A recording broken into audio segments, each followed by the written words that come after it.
Welcome to For Book Lovers Only Live Radio, where we discuss amazing books written by talented authors. For Book Lovers Only Live Radio is a proud member of the Village Connector Media Network.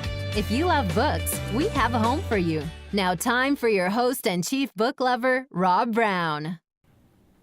Hey, book lovers, welcome. My name is Rob Brown, your internet radio host and chief book lover, and this is For Book Lovers Only Live Radio, where if you love books, we have a home for you. Thank you so much for stopping by.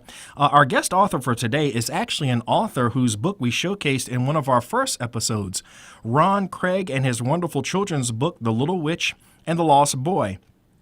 He's going to be joining us via Skype from the United Kingdom, and we are so delighted and honored to have him sharing some airtime with them today. So this is a very special episode for us. But before we call Ron, I wanted to take a moment to just thank our last week's guest, Shauna F. King. We congratulate Shauna on the release for her new book, School Smart. It's Not Just Reading and Writing, and that is available to purchase from our website at www.forbookloversonly.com. That's www.forbookloversonly.com. And while you're there, if you're not yet a member, please join our Book Lovers Club. We have a newsletter that we blast out periodically, and we'll also be giving away some great prizes to our book lovers in contests we'll have in the fall. So don't miss out. That's www.forbookloversonly.com. Now, time for some book trivia. Really interesting piece of book trivia today. Talk about a resilient guy. Ernest Hemingway, author of such classics such as For Whom the Bell Tolls and A Farewell to Arms. Now, get this. This guy was a tough guy. He survived anthrax, malaria, pneumonia, dysentery, skin cancer, hepatitis, anemia, diabetes, high blood pressure, 2 plane crashes, a ruptured kidney, a ruptured spleen, a ruptured liver, a crushed vertebrae, and a fractured skull. That guy was tough. Now, sadly, he ultimately died of a self-inflicted gunshot wound, but he really took some hits during his lifetime. And if you haven't read For Whom the Bell Tolls or A Farewell to Arms, you should definitely take some time. They are 2 great, great books. And I want to tell you a little bit about a book festival that's coming up. The Jaipur Literature Festival will be Friday, September 15th until Sunday, September 17th. It'll be at the Boulder Public Library at 1001 Arapahoe Avenue in Boulder, Colorado. This literature festival invites attendees to examine the human experience through the reflections and views of authors from around the world. Writers presenting include Stephen Dunn and Erica T. Worth. Admission is free, and to learn more, please visit www.jaipurliteratureFestival.org/Boulder/. That's www.jaipur, and that's spelled JAIPUR, literaturefestival.org/Boulder/. Now time for our author today. Today's call-out guest is a first-time self-published author who continues to find his way through the huge world of books. Writing academically for years, he decided to write what he was thinking of and making sense of his dreams. The work he was in, he saw and went through so much trying to help others. Ultimately, his daughter was born, and she is his inspiration. He wrote the wonderful children's book, The Little Witch and the Lost Boy. His name is Ron Craig, and we'll be talking to Ron right now.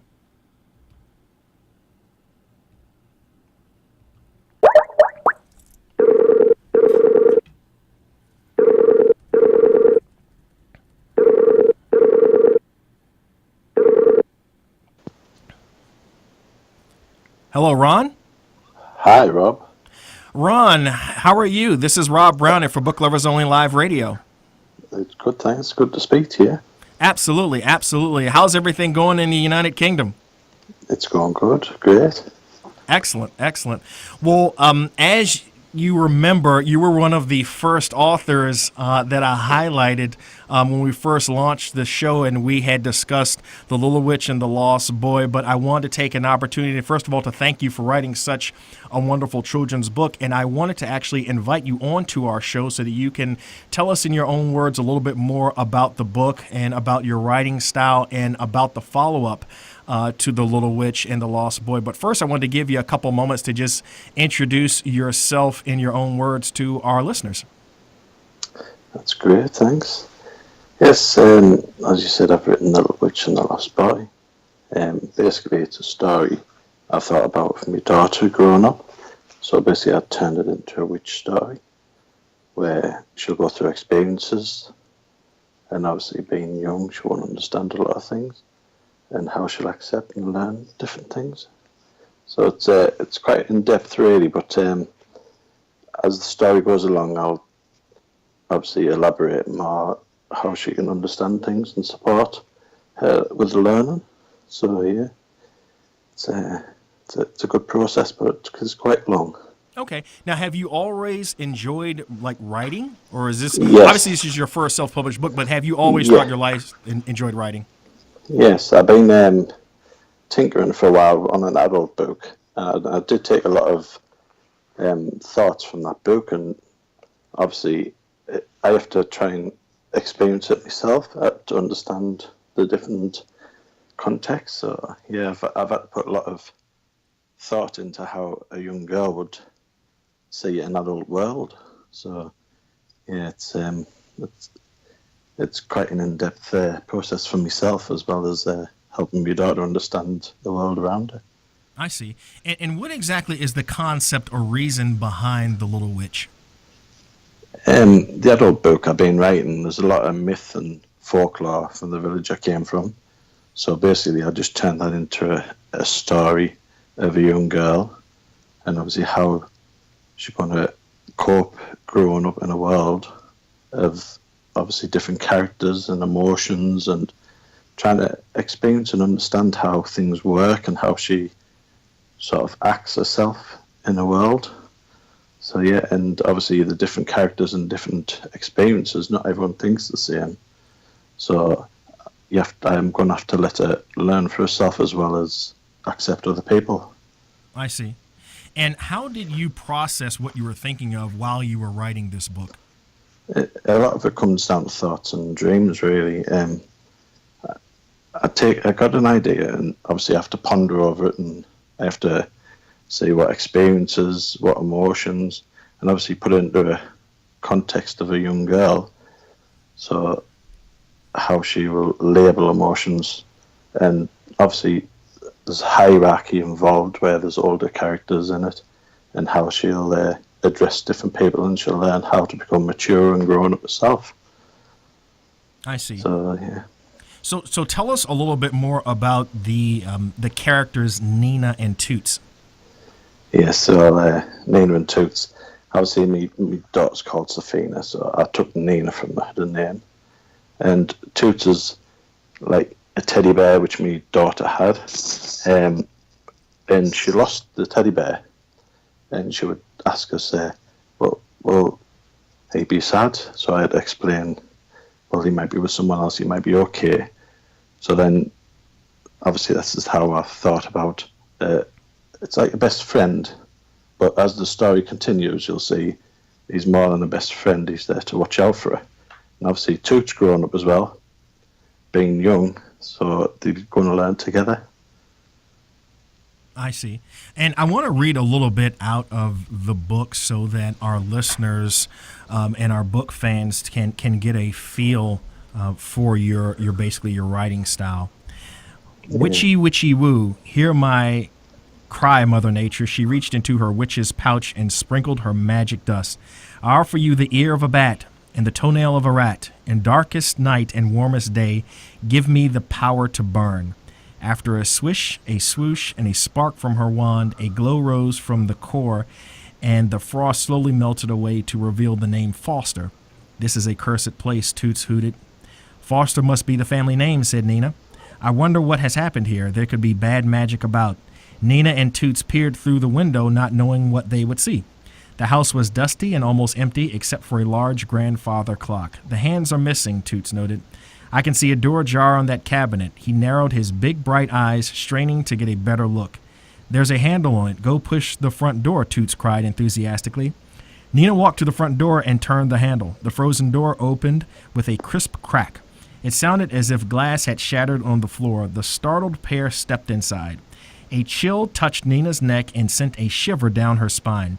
She sensed a presence and immediately became more alert. The cold breeze stopped abruptly, and silence filled the air. Both the living room and the kitchen were as bare as the trees outside.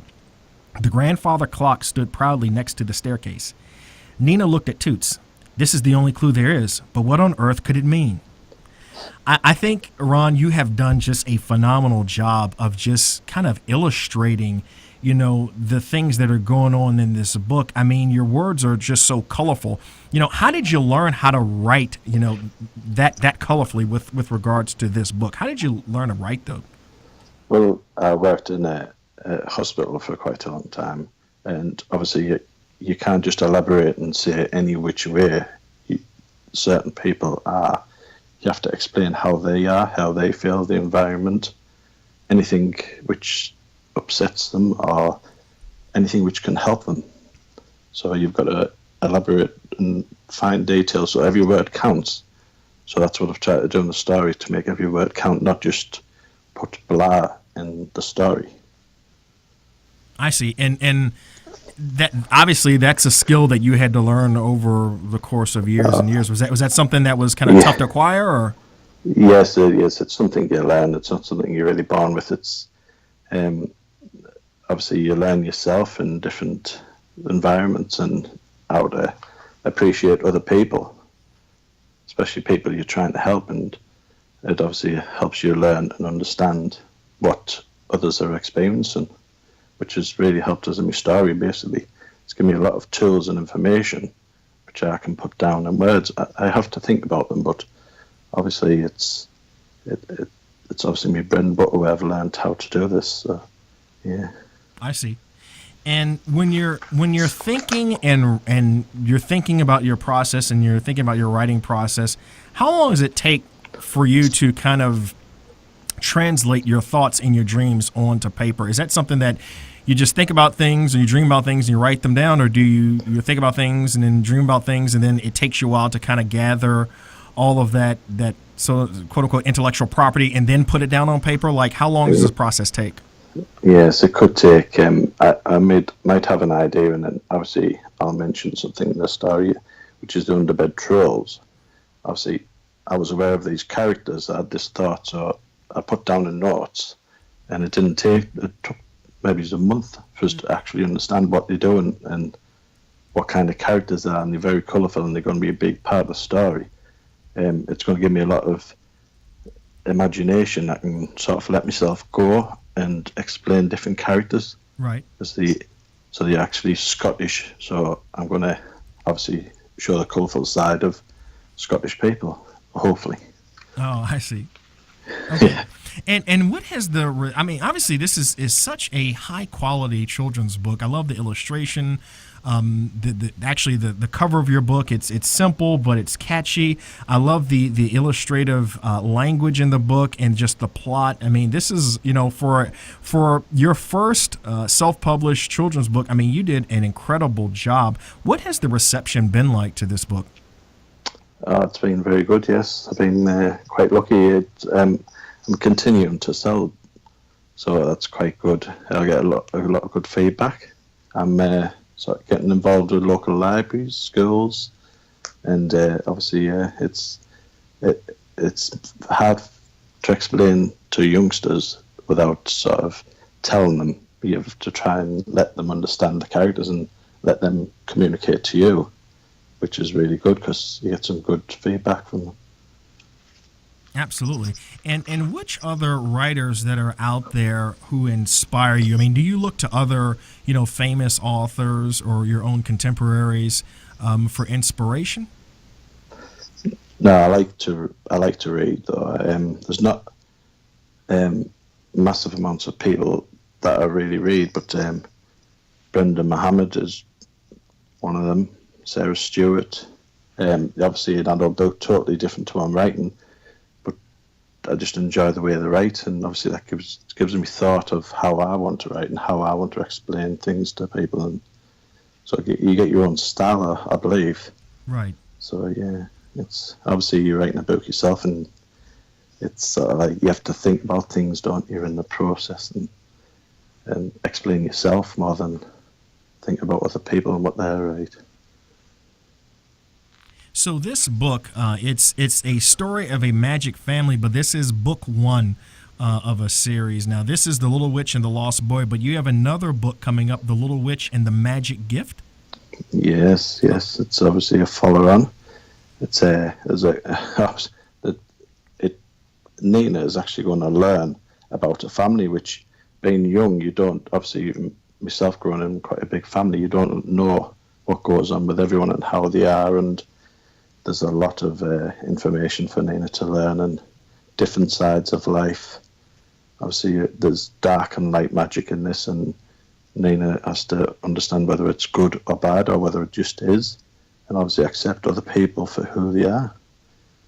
Right, so with these books, would you say there's an underlying moral lesson in these books? Yes, definitely. I actually thought of the last story first, so then I had to process how Nina went through life and obviously build up to the story. Obviously, the second one, there's a large section in where it's about the underbed trolls, and she gets to meet different people's characters, and they're quite fun, really. So yes, there's also the different side to her family, her mother and father, so she'll learn the light side and the dark side. So yes, it's a big part of the story, and you'll understand the main area of the story in the second book. There's like 3 words which will give it away. Oh, okay. Yeah, I'm trying not to say it. Okay, so basically what you're saying is that the Little Witch and the Magic Gift, that you had come up with that story first, but then you said, well, I need kind of like a prequel to The Little Witch and the Magic Gift, so you wrote The Little Witch and the Lost Boy? Yes, just to introduce Nina and her life. And obviously the second book, she'll understand a lot more about life and how she copes with these different characters she's going on, because obviously everyone's individual, aren't there? And it's life changes that she'll understand and see. So yeah. And when will The Little Witch and the Magic Gift, when will that be available for purchase? That'll be very soon, definitely within a month or 2. So yes, it's just getting processed as we speak. So okay. Yes, it's looking forward to coming out, really. Oh, so great. So definitely before the end of the year. Yeah, definitely. I mean, I've got 4 which I want to write before the end of the year, hopefully. So if it all goes well, yes, it's. I've got a lot of information. I've got a lot of notes going into the different books, but I want to make sure I've got every word correctly and people understand in the right context and explain things so people understand. Absolutely. And your contact information for people who are listening and aren't available to actually watch the video with this interview, your contact information is at Ronald Craig 1976. That's your Twitter handle, and Ronald Craig Facebook, and on Instagram, ronaldcraig.books. That's correct, yes. Great. And so we know about 2 books. We know about The Little Witch and the Lost Boy that's already available, and The Little Witch and the Magic Gift. How many books are going to be in the series, or have you decided yet? Yes, there's 4. Obviously, there's a 3rd one, which actually I'm more looking forward to writing the 3rd one than any others, because I've got a lot of ideas in the last book.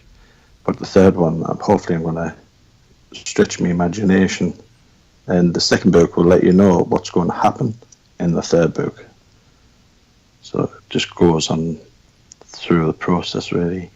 Okay, so you're basically halfway there, finishing the whole series. Yes. It's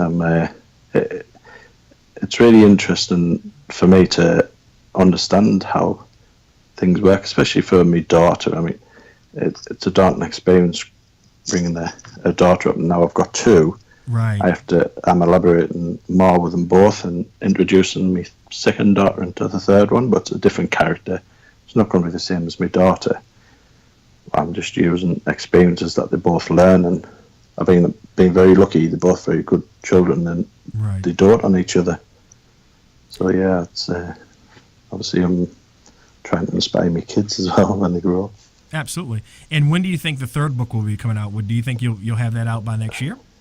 Yeah, I want it out by hopefully end of November, Oh, okay. October, hopefully, yes. Great, great. I've got a lot of information, so it's just really going through me process of myself, like I say, of understanding and explaining things. So as soon as I finish this, I'll put all my effort into the third one. Oh, okay. And do you have a title for the third book yet? I mean, you have to tell us if you Yeah, okay. I'm working on a few. The Midnight Carnival is my favourite at the minute. Oh, okay. But that won't really explain exactly what's going on. Mm-hmm. And the missing, that's basically the words are in the second book, which give you an idea of what Nina has to do. So great. it's a little teaser, I suppose. Great. Yeah, that sounds great. Well, Ron, we want to thank you so much for just writing this wonderful book, The Little Witch and the Lost Boy. We're super excited about The Little Witch and the Magic Gift, and we want to make you welcome to come back to our studios virtually the way you're doing right now through our call, so that you can tell us a little bit more about The Little Witch and the Magic Gift and finish out the series. But before we go, I want to see if you can give our listeners and viewers a little bit of advice. If they're thinking about writing a children's book, what's the number one piece of advice that you would give them?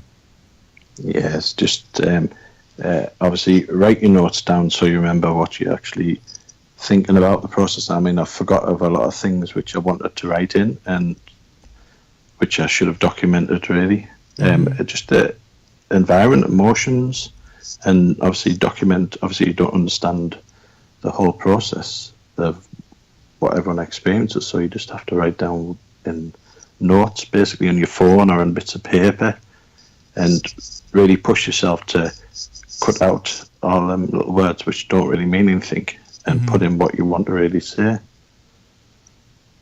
Well, Ron, thank you so much. That's great advice for our listeners and our viewers who are thinking about writing their own children's books. And we just want to once again thank you so much for your freshman effort of writing this book. It's just of such high quality. We're so proud to have it on our website, and we look forward to your next book and staying in touch.